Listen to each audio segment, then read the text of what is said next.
Hello friends, welcome to so easy education. Guys, आज मैं आप लोगों के लिए बीए पार्ट 2 इकोनॉमिक्स पेपर 4 से काफ़ी इंपॉर्टेंट क्वेश्चन लेकर आया हूँ।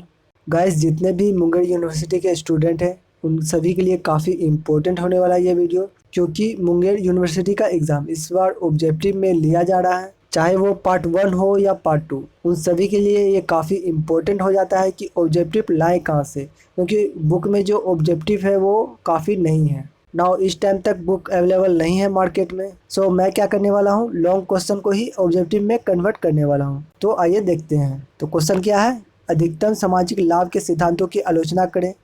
मतलब ये लॉन्ग क्वेश्चन में इस तरह से पूछा जाता है, ठीक है। तो इसे मैं छोड़ता हूँ, डायरेक्ट मैं आंसर पे आता हूँ। जिनको ये आता है एग्जाम में तो वो पढ़ सकते हैं। तो अधिकतम सामाजिक लाभ का सिद्धांत राजस्व का मूल सिद्धांत है। ये प्रोफेसर पिगू ने कहा था, ठीक है। तो ये क्वेश्चन बनता है कि अधिकतम सामाजिक लाभ का सिद्धांत राजस्व का मूल सिद्धांत है, यह किसने कहा, यानी इस तरह से पूछा जा सकता है। उसमें एक ऑप्शन प्रोफेसर पिगू का भी होगा, ठीक है। तो राइट आंसर आपको पिगू पे मार देना है। इस सिद्धांत को अधिकतम कुल कल्याण का सिद्धांत कहते हैं तथा कुल अन्य अर्थशास्त्री ने इसे सार्वजनिक वित्त सिद्धांत भी कहा है, ठीक है। किसने कहा है? अन्य अर्थशास्त्री ने इसे सार्वजनिक वित्त सिद्धांत भी कहा है, ठीक है। तो इसे भी आप ध्यान रखना। प्रिंसिपल ऑफ पब्लिक फाइनेंस की संज्ञा इसे दी जाती है। आज विश्व के प्रयास सभी राष्ट्र कल्याणकारी राज्य की स्थापना करना चाहता है तथा उनका प्रमुख उद्देश्य समाज को अधिक से अधिक लाभ पहुंचाना होता है, ठीक है। व्यक्ति के भांति राज्य भी व्यय करता है। राज्य जिस सिद्धांत के आधार पर व्यय करता है उसे ही हम अधिकतम सामाजिक लाभ सिद्धांत कहते हैं। यानी कि एक क्वेश्चन ये भी बनता है कि राज्य जिस सिद्धांत के आधार पर व्यय करता है उसे हम क्या कहते हैं, ठीक है। इस तरह से पूछा जा सकता है, तो उसे हम अधिकतम सामाजिक लाभ सिद्धांत कहते हैं। आय की प्राप्ति में, उसका व्यय करने में, ऋण लेने में यानी कि कर्ज लेने में अथवा कोष निर्माण में राज्य इसी सिद्धांत का प्रयोग करते हैं। इसलिए इस सिद्धांत को राजस्व का मूलभूत सिद्धांत भी कहा जाता है। प्राचीन अर्थशास्त्रियों के अनुसार राज्य का कार्यक्षेत्र सीमित होना चाहिए। ये भी एक क्वेश्चन बनता है कि प्राचीन अर्थशास्त्रियों के अनुसार राज्य का कार्यक्षेत्र क्या होना चाहिए, ठीक है। उसमें आपको सीमित, असीमित इस तरह से दिया रहेगा, ठीक है। तो आपको क्या देना है? सीमित होना चाहिए, ठीक है। आपको सीमित पे टिक मार देना है अगर कोई इस तरह का क्वेश्चन आता है तो, ठीक है। कम से कम टैक्स वसूल करना चाहिए और कम से कम व्यय करना चाहिए, यानी कि खर्च करना चाहिए, ठीक है। उसके अनुसार प्रत्येक कर एक बुराई है तथा प्रत्येक सार्वजनिक व्यय अनुत्पादक होता है। डीवीटी डी मार्कर के अनुसार करों की तुलना ओलों से की जा सकती है। यहाँ पे एक क्वेश्चन बनता है कि किन के अनुसार करों की तुलना ओलों से की जा सकती है, ठीक है। तो आप बता सकते हैं डीवीडी मार्को के अनुसार करों की तुलना ओलों से की जाती थी, ठीक है, जो कि फसल को विनाश कर डालता है, ठीक है। रिकार्डो ने कहा है कि यदि आप शांतिपूर्वक सरकार चाहते हैं तो आपको बजट को कम करना चाहिए। यानी कि ये भी एक क्वेश्चन बनता है कि किसने कहा कि शांतिपूर्वक सरकार चाहते हैं तो बजट को कम करना चाहिए। तो ये कहा रिकार्डो ने, ठीक है। ये भी एक क्वेश्चन बनता है। जेविसे के अनुसार अर्थशास्त्री की वह योजना सबसे उपयुक्त है जिनमें न्यूनतम व्यय किया जाता है, ठीक है। यानी कि ये क्वेश्चन इस तरह से पूछा जा सकता है कि किनके अनुसार अर्थशास्त्री की वह योजना सबसे उपयुक्त है जिनमें न्यूनतम व्यय किया जाता है। यानी कि किसने कहा या किनके अनुसार है। तो ये आप बोल सकते हैं कि जेविसे के अनुसार अर्थशास्त्री की वह योजना सबसे उपयुक्त है जिसमें न्यूनतम व्यय किया जाता है, ठीक है। और सब करों में वही सबसे अच्छा है जिसकी मात्रा सबसे कम है। सर हेनरी पार्नेल के अनुसार व्यवसाय को बनाए रखने तथा विदेशी आक्रमण से रक्षा करने के लिए जो अनिवार्य व्यय है, यानी कि जो अनिवार्य खर्च है, इसके अतिरिक्त व्यय प्रत्येक अंश अपव्यय है तथा जनता के ऊपर एक अत्याचार है। तो इसमें भी एक क्वेश्चन बनता है कि रक्षा के ऊपर किए गए खर्च अनिवार्य है, उसके अतिरिक्त जो खर्च होता है वह जनता के ऊपर अत्याचार है। इस तरह से किसने कहा, ठीक है। तो ये सर हेनरी पार्नेल ने कहा, ठीक है। ये भी आप ध्यान रखना। ग्लेस्टोन के समय तक सार्वजनिक व्यय का महत्व नहीं समझा गया था, ठीक है। तो इसमें भी एक क्वेश्चन बनता है कि किसके समय तक सार्वजनिक व्यय का महत्व नहीं समझा गया था। तो आप बोल सकते हैं ग्लेस्टोन के समय तक, ठीक है।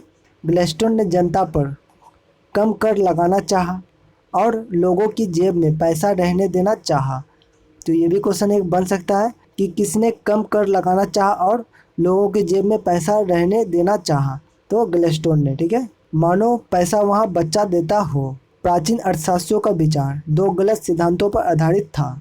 वह दो क्या था? ये था, प्रत्येक कर एक अभिश्राप है। नंबर 2, अधिकांश व्यक्तिगत व्यय जिन्हें कर रोकता है उत्पादक है, तथा सभी सार्वजनिक व्यय जिनके लिए कर लगाया जाता है वह अनुत्पादक है। आधुनिक अर्थशास्त्रियों के अनुसार राजस्व का क्षेत्र अत्यंत ही विस्तृत है। यह सभी का विश्वास है कि राज्य की अपेक्षा व्यक्ति भी आय और व्यय में संतुलन इस प्रकार नहीं कर सकता है जिससे सामाजिक लाभ का अधिकतम हो सके। इस सिद्धांत का प्रतिपादक का श्रेय डॉक्टर डाल्टन को है। इस सिद्धांत के अनुसार सार्वजनिक वित्त का उद्देश्य अधिकतम सामाजिक कल्याण की प्राप्ति करना है। डॉक्टर डाल्टन के अनुसार यदि राजस्व को आर्थिक या राजनीतिक विज्ञान की एक शाखा के रूप में मान्यता देनी हो, न कि सिर्फ प्राप्त करने की सूत्र के रूप में, तो इसका आधार एक मौलिक सिद्धांत होना चाहिए जिसे हम अधिकतम सामाजिक लाभ का सिद्धांत कह सकते हैं। राजस्व की क्रियाओं के फलस्वरूप क्रय शक्ति का हस्तांतरण होता है। ठीक है, यह हस्तांतरण यानी कि टैक्स अन्य रूप से व्यक्तियों से सरकार के हाथ में आता है। पुनः सरकार जब व्यय करती है तो व्यक्ति के पास आता है। डाल्टन के अनुसार राजस्व की सर्वोत्तम प्रणाली वह है जिसमें सार्वजनिक आय तथा व्यय संबंधित क्रियाओं के फलस्वरूप अधिकतम सामाजिक लाभ प्राप्त होता है। पिगू के अनुसार जहाँ तक राजनीतिक सिद्धांत का संबंध है, अधिकतम सामूहिक कल्याण सभी जगह राज्य का ही एक उद्देश्य स्वीकार किया जाता है। सरकार विभिन्न साधनों जैसे कर, ऋण, उपहार इत्यादि द्वारा आय प्राप्त करती है, लेकिन जब व्यक्ति पर कर लगाया जाता है तो व्यक्ति को व्यय करना होता है। कर का भार बढ़ाने से उसके व्यय की मात्रा में वृद्धि होती है, अर्थात कर से अनुपयोगिता होती है।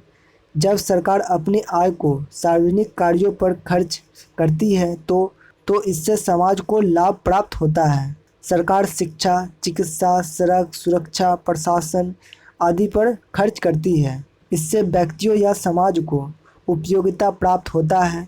इस प्रकार तथा सामाजिक व्यय का प्रयोग उस सीमा तक होना चाहिए जहां कर के रूप में प्राप्त रुपए की एक इकाई की सीमांत त्याग सार्वजनिक व्यय के रूप में एक इकाई की सीमांत उपयोगिता के बराबर हो जाए। दूसरे शब्दों में, जिस बिंदु पर कर द्वारा उत्पन्न सीमांत उपयोगिता तथा सार्वजनिक व्यय प्राप्त सीमांत उपयोगिता के बराबर होता है, उसी बिंदु पर सामाजिक का लाभ अधिकतम होता है। इसी को राजस्व की आदर्श सीमा कहते हैं। ठीक है, तो इसमें भी एक क्वेश्चन बनता है कि राजस्व की आदर्श सीमा किसे कहते हैं? तो इसमें आप बता सकते हैं सामाजिक का लाभ सिद्धांत, जिसमें सामाजिक लाभ अधिक होता है, इसे राजस्व का आदर्श सीमा कहते हैं। डाल्टन के अनुसार सार्वजनिक वित्त प्रत्येक दिशा में उसी सीमा तक लगाना चाहिए जब तक कि व्यय से उत्पन्न होने वाली संतोष राज्य द्वारा लगाए गए करों से उत्पन्न होने वाली असंतोष के बराबर न हो जाए। प्रोफेसर पिगू के अनुसार यदि हम समाज को एक इकाई प्रणाली तथा सरकार को उसका मस्तिष्क मान ले तो सभी दिशाओं में व्यय उस बिंदु तक बढ़ाया जाना चाहिए जहां व्यय की गई अंतिम सेलिंग से संतोष प्राप्त राजकीय सेवा में लगाए गए अंतिम सेलिंग से खोए संतोष बराबर हो जाए। डाल्टन ने इसे अधिकतम सामाजिक लाभ का सिद्धांत कहा है। इससे अधिकतम शुद्ध सामूहिक कल्याण सिद्धांत भी कहा जाता है। अधिकतम सामाजिक लाभ का सिद्धांत उपयोगिता हार्स का नियम तथा सम सीमांत उपयोगिता नियम पर आधारित है। उपयोगिता हार्स नियम के अनुसार जैसे जैसे मनुष्य के पास धन बढ़ता है, धन की प्रत्येक वृद्धि के साथ साथ उसकी उपयोगिता घटती जाती है। इसमें भी एक क्वेश्चन बनता है कि जैसे जैसे मनुष्य के पास धन बढ़ता जाता है, धन का प्रत्येक वृद्धि के साथ उसकी उपयोगिता क्या होगी? ठीक है, तो इसमें ऑप्शन होगा घटेगा, बढ़ेगा, स्थिर रहेगा, इस तरह से। ठीक है, तो क्या होगा? घटती जाती है। ठीक है, इसे आप ध्यान रखना। इसके विपरीत मनुष्य के पास धन की मात्रा कम होने के साथ साथ उपयोगिता बढ़ती जाती है। यहाँ भी एक क्वेश्चन आता है कि मनुष्य के पास धन की मात्रा कम होने के साथ साथ उपयोगिता क्या होगी? बढ़ेगी, घटेगी? इस तरह से आपको ऑप्शन दे दिया जाएगा। ठीक है, तो आप लिख सकते हैं बढ़ेगी। ठीक है, मनुष्य के पास धन की मात्रा कम होने के साथ साथ उपयोगिता क्या होगी? बढ़ेगी। इसलिए सरकार धनी व्यक्तियों पर उचित दर से कर लगाती है और निर्धन व्यक्तियों को कर से मुक्त कर देती है। इस प्रकार करारोपण द्वारा सरकार धन की असमानता को दूर करने की प्रयास करती है।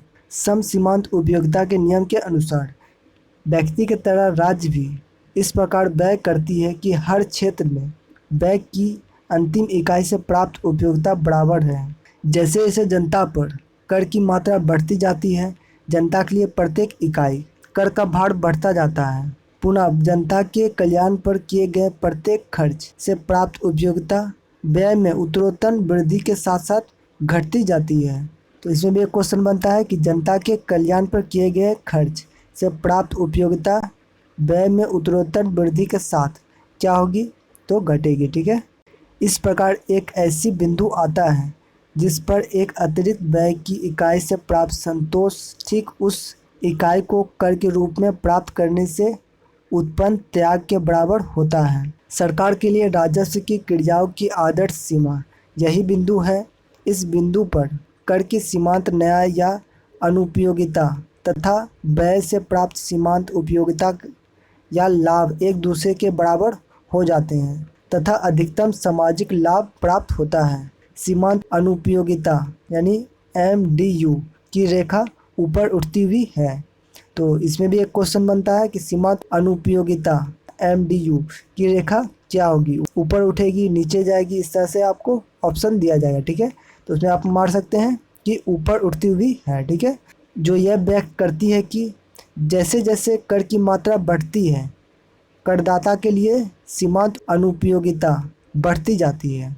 तो इसमें भी एक क्वेश्चन बनता है कि जैसे जैसे कर की मात्रा बढ़ती है, करदाता के लिए सीमांत अनुपयोगिता क्या होगी, तो ये होगी बढ़ेगी। ठीक है। पुनः सीमांत अनुपयोगिता की रेखा नीचे गिरती हुई जो यह व्यक्त करती है कि सार्वजनिक व्यय में वृद्धि के साथ सीमांत उपयोगिता घटती MU हो सकती है। ठीक है। तो इसमें भी क्वेश्चन आता है कि सार्वजनिक व्यय में वृद्धि के साथ सीमांत उपयोगिता क्या होगी, तो ये घटेगी। दो रेखाएं एक दूसरे को P बिंदु पर काटती है तथा यही संतुलन का बिंदु है। OM सरकार की राजस्व संबंध क्रियाओं की सीमा है। सरकार OM या OM तक की P बिंदु पर की अधिकतम सीमा को नहीं बढ़ाएगी क्योंकि यह संतुलन का बिंदु नहीं है, अतः सामाजिक लाभ की प्राप्ति होगी। प्रोफेसर मॉसग्रेव ने अपनी पुस्तक the theory of public finance में अधिकतम लाभ सिद्धांत में यह नवीनतम विचार प्रदान किया है। तो इसमें भी एक क्वेश्चन आता है कि the theory of public finance किसने लिखा है, तो प्रोफेसर मॉसग्रेव ने लिखा है। इन्होंने अधिकतम सामाजिक लाभ के सिद्धांतों को बजट निर्धारित का लाभ अधिकतम कल्याण सिद्धांत के नाम से संबोधित किया है। व्यय से प्राप्त होने वाले सीमांत सामाजिक लाभ राजकीय सेवा की सीमांत लागत के बराबर होनी चाहिए। मॉसग्रेव ने इस विचार को अपने चित्र द्वारा स्पष्ट किया है। आप चित्र देख सकते हो। चित्र में FF सीमांत सामाजिक लाभ वक्र तथा DD सीमांत सामाजिक न्याय वक्र हैं। ई रेखा को FF वक्र से DD वक्र को घटाकर प्राप्त होने वाली शुद्ध उपयोगिता की ओर संकेत करता है। बजट का आदर्श आकार AM बिंदु पर निर्धारित होगा जहां शुद्ध सीमांत लाभ शून्य उपयोगिता तथा अनुपात सामाजिक है। आय बजट आधार पर उसका कुल शुद्ध लाभ अधिकतम है। तो इसमें भी एक क्वेश्चन आ सकता है या बन सकता है कि आय बजट आधार पर उसका कुल शुद्ध लाभ अधिकतम है, कम है, इस तरह से पूछा जा सकता है। ठीक है। तो अधिकतम है। यह एक नवीनतम दृष्टिकोण है और बजट के आकार को नियंत्रित करने के लिए अधिकतम उपयुक्त अधिकतम सामाजिक लाभ की जांच राजस्व क्रियाओं का उद्देश्य अधिकतम सामाजिक लाभ की प्राप्ति हो रही है या नहीं इसकी जांच निम्न आधार पर कर सकते हैं। जिसमें पहला है ब्राह्मण आक्रमणकारी से देश की रक्षा, यानी कि बाहरी आक्रमणकारी से देश की रक्षा करना प्रत्येक सरकार का पहला कार्य होना चाहिए।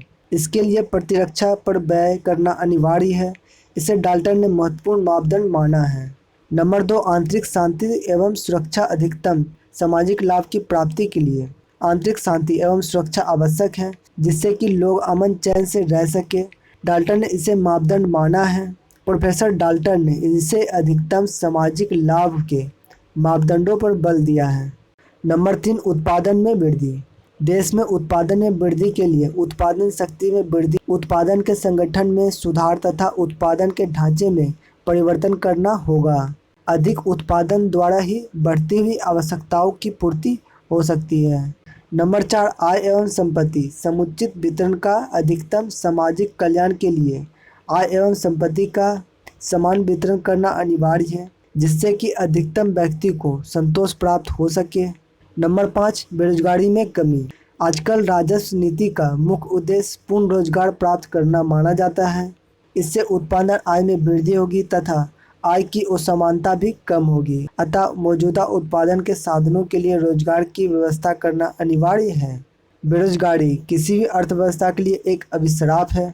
डाल्टन के अनुसार बेरोजगारी को विशेषकर जब वह बहुत पुरानी या विस्तृत हो, मनुष्य के प्रति उचित व्यवहार के विरुद्ध अब एक अपराध माना जाता है। श्रीमती उर्मिला हिक्स के अनुसार जांच का 2 आधार होना चाहिए, जिसमें पहला है उत्पादन स्तर तथा दूसरा है उपयोगिता स्तर। श्रीमती हिक्स के अनुसार प्रत्येक आर्थिक क्रियाओं का अंतिम उद्देश्य अधिकतम उत्पादन का होना अनिवार्य है। इसके लिए उत्पादन के साधनों बंटवारा भिन्न भिन्न क्रियाओं के बीच उचित ढंग से होना आवश्यक है। अधिकतम संतुष्टि को ही श्रीमती हिक्स ने उपयोगिता आदर्श माना है। तो इसमें भी एक क्वेश्चन बनता है कि अधिकतम संतुष्टि को ही कौन उपयोगिता आदर्श माना है। तो इसमें आपको ऑप्शन में श्रीमती हिक्स दिया रहेगा, तो राइट आंसर श्रीमती हिक्स आप मार देना, ठीक है। अधिकतम संतुष्टि को ही श्रीमती हिक्स ने उपयोगिता आदर्श माना है। उसके शब्दों में उपयोगिता उस समय अधिकतम होती है जबकि एक व्यक्ति की संतुष्टि को दूसरे व्यक्ति की संतुष्टि को कम किए बिना बढ़ाना असंभव, परंतु इस सिद्धांत को लागू होने में निम्नलिखित व्यवहारिक कठिनाई है, जिसमें पहला है सीमांत उपयोगिता एवं सीमांत अनुपयोगिता के बीच संतुलन में कठिनाई होना। दूसरा है सीमांत उपयोगिता एवं सीमांत अनुपयोगिता की माप में कठिनाई आना। नंबर 3 है अधिकतम सामाजिक लाभ की जानकारी प्राप्त करना कठिन है। नंबर 4 है यह सिद्धांत आय व्यय पर जोर देता है, परंतु अधिकतम सामाजिक लाभ केवल आय व्यय की मात्रा पर ही निर्भर नहीं करता, बल्कि आय किस प्रकार प्राप्त होती है तथा व्यय किस प्रकार किया जाता है इस पर भी निर्भर करता है। तो गाइस आज के लिए इतना ही। उम्मीद है आपको वीडियो पसंद आया होगा। पसंद आया तो प्लीज़ वीडियो को लाइक कर देना। मैं सभी लॉन्ग क्वेश्चन को ऑब्जेक्टिव क्वेश्चन बनाने का प्रयास करूंगा ताकि आपके एग्ज़ाम के लिए काफ़ी यूज़फुल हो सके। तो अगर आपने अभी तक हमारे चैनल को सब्सक्राइब नहीं किया है तो प्लीज़ चैनल को सब्सक्राइब कर दो, साथ ही बेल आइकन को प्रेस जरूर कर देना। तब तक के लिए अपना ख्याल रखना। जय हिंद।